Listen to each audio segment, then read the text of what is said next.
Mes chers compatriotes, c'est toujours un plaisir de vous retrouver dans ce grand forum du Centre, la Voix du Centre, et dans ma rubrique personnelle « Dis-moi docteur, comment va le Congo ?» Comme vous le savez, aujourd'hui, c'est le jour du lancement de la campagne électorale pour l'élection du bureau définitif du Sénat. Au FCC, nous avons bien entendu jeté notre dévolu sur M. Alexis Thambwe Mwamba, que vous connaissez d'ailleurs.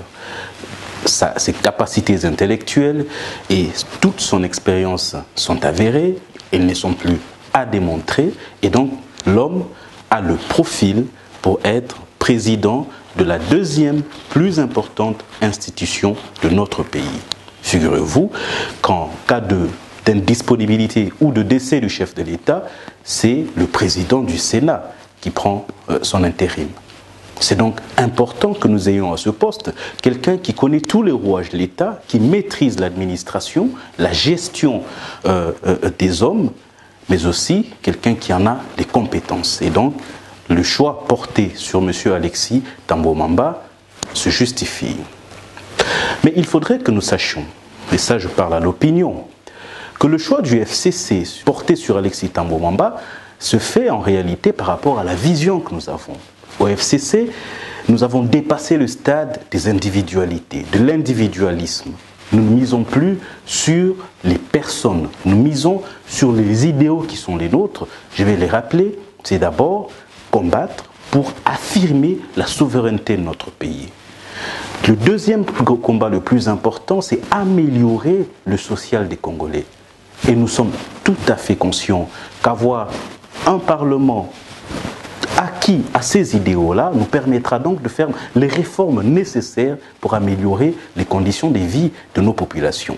M. Alexis Thambwe Mwamba l'a si bien dit, l'un de ses chevaux de bataille, ce sera donc la caisse de péréquation pour permettre aux provinces d'avoir les moyens suffisants pour leur politique et donc améliorer les conditions de vie des populations congolaises dans le Congo profond et rapprocher davantage des dirigeants des dirigés. Donc certaines langues, certaines mauvaises langues, prêtent à Alexis Mwamba des sanctions étrangères, ce qui est tout à fait faux.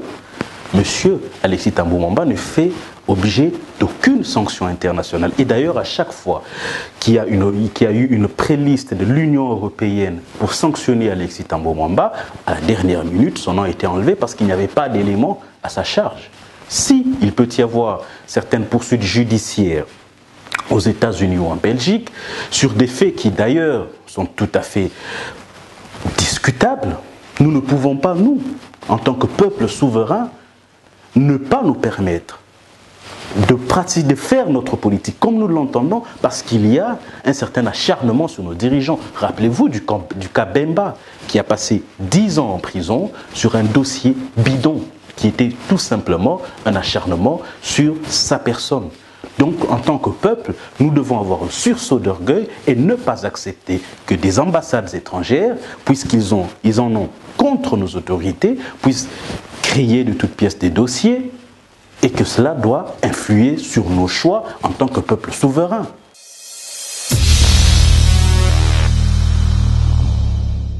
Je voudrais aussi aborder avec vous la question de l'interdiction de l'émission Le Débat de Top Congo avec les bourgmestres par le ministre provincial de l'Intérieur qui a donné sa raison, c'est que dans une famille, lorsque des enfants font des démarches que le parent ou le papa ne sait pas, il a le droit de l'interdire. Mais nous nous posons des questions. Est-ce que la gestion de la République, la gestion de la chose publique est comparable à la gestion d'une famille, d'une maison? C'est une décision que nous ne comprenons pas. Et elle est tout à fait anachronique par rapport à l'évolution de notre démocratie. Aujourd'hui, les Congolais, les Kinois en particulier, ont besoin d'en savoir plus sur la gestion de leur cité. Ils ont besoin de ce devoir de redevabilité que ces dirigeants doivent avoir envers eux. Et donc cette émission était une plateforme extrêmement importante qui mettait en relation directe les dirigeants et les dirigés. Et nous ne comprenons pas cette décision. Sinon, qu'elle ne contribue en réalité qu'à freiner cet élan de croissance de notre démocratie et ce devoir de redevabilité de nos dirigeants. C'est ainsi que nous en appelons à Monsieur le ministre provincial de l'Intérieur à revenir sur cette décision, à reconsidérer cela parce que cela bloque en réalité cet élan de changement, ce vent de changement qui souffle sur le Congo, qui est insufflé à la fois par nos institutions, par nous FCC, parce que c'est ce que nous voulons, c'est ce que nous apportons, cette continuité du changement de notre pays, cette démocratie que le FCC a enracinée dans ce pays. Il se trouve qu'avec cette décision, la démocratie en ressort tout simplement biaisée. Et donc, j'en appelle au ministre, j'en appelle au bourgmestre à revenir au bon sentiment pour permettre que cette émission continue, pour permettre à ce que les Congolais, ou les Kinois en particulier, posent les questions, toutes les questions qui leur passent par la tête aux dirigeants, à ceux qui les dirigent, au plus près possible, c'est-à-dire dans nos communes.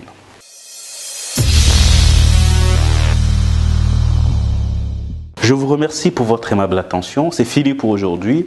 Nous nous retrouvons la semaine prochaine pour un nouveau numéro de 10 mois docteur. Comment va le Congo dans votre forum, La Voix du Centre.